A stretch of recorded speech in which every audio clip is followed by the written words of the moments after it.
Bismillahirrahmanirrahim. Alhamdulillah wassalatu wassalamu ala Rasulillah wa ala alihi wa sahbihi wa mawalah.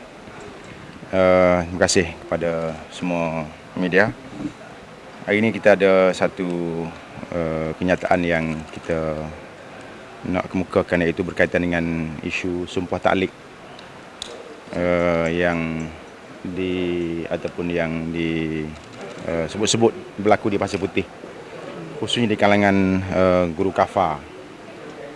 kafa yang bertugas di sekitar Pasir Putih di bawah PPD Pasir Putih, telah dipanggil oleh pihak Adun baru yang juga Ketua Bahagian UMNO Pasir Putih, YB Zawawi Osman, yang panggil untuk supaya kalau suami bersumpah bertalik, isteri akan tercerai kerana mengundi selain Barisan Nasional. Maklumat aduan daripada guru sendiri. Bila? Ini Ustaz Nazlan YB Limbungan yang baru. Dia boleh mengesahkan. Ustaz Fadli selaku Ketua Penanganan Pemuda dan juga Syekh Usul Akhbar Menteri Besar juga mendapat aduan SMS daripada guru-guru yang terlibat, dan Ustaz Nazlan Adun Limbungan yang baru, Ketua Muda Pasir Putih. Dan kali ini kita memandang serius dan mengecam sekeras-kerasnya berkaitan dengan apa yang berlaku. Kerana ini adalah politik balas dendam dan juga politik yang jahat yang dilakukan oleh pimpinan UMNO, kerana hak dalam negara demokrasi adalah hak pengundi untuk menentukan, untuk mengundi siapa sahaja. Ini tujuan kita mengadakan undian. Kenapa perlu paksa, walaupun sama ada guru kafa ini penjawat kerajaan secara lantikan ataupun lain-lain penjawat awam yang sepatutnya memilih secara bukan paksa, secara sukarela pilihan mereka untuk menentukan siapakah pemimpin mereka yang untuk dipilih dalam pilihan raya, sama ada pilihan raya peringkat DUN atau peringkat parlimen, dan menentukan kerajaan mereka. Ini adalah hak dalam sebuah negara demokrasi. Dan dalam Islam sendiri pun Islam menghalang ataupun melarang daripada kita memaksa seseorang itu daripada melakukan ataupun daripada memaksa seorang itu bersumpah. Man halafa ala yamin sabrin yaqtati'u biha mal mar'in muslimin laqiyallahu wa huwa alaihi ghadban. Siapa yang bersumpah dengan sumpahan yang tidak betul, tujuan untuk memotong ataupun memotong harta ataupun rezeki seseorang muslim, atau dalam bahasa kita mungkin kita sebut potong ataupun tutup periuk nasi. Nescaya dia akan bertemu dengan Allah SWT di akhirat nanti, dalam keadaan Allah murka kepada dia. Dan ayat yang disebut oleh Allah SWT sehubungan dengan hadis ini, Allah Ta'ala mengatakan innal ladzina yashtaruna bi ahdillahi wa aymanihim thamanan qalila.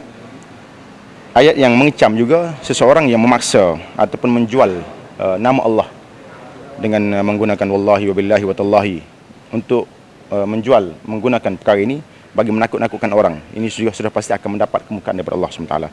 Jadi Islam menghalang ataupun melarang daripada memaksa seorang itu daripada melakukan sumpah atau memaksa orang lain bersumpah.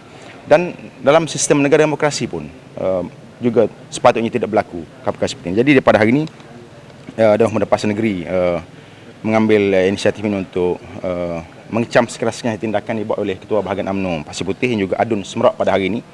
Dan dalam masa sama meminta supaya pihak guru-guru yang terlibat ini supaya dapat segera melaporkan kepada pihak berkuasa, sama ada pihak pejabat mufti, untuk bertanya kepada mereka adakah sumpah ini sumpah yang terpakai.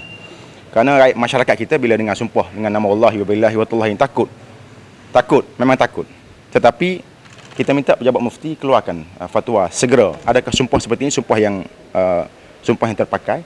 Kerana sumpah ini sumpah mempermain-mainkan agama Allah SWT, mempermain-mainkan nama Allah SWT.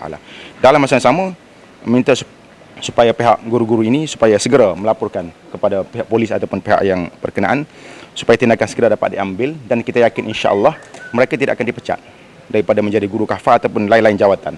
Termasuklah yang terbaru saya dengar semalam daripada kontraktor di Pasir Putih. Kontraktor di Pasir Putih yang juga diminta supaya bersumpah laknat juga ataupun sumpah ta'liq. Jadi perkara ini perkara serius.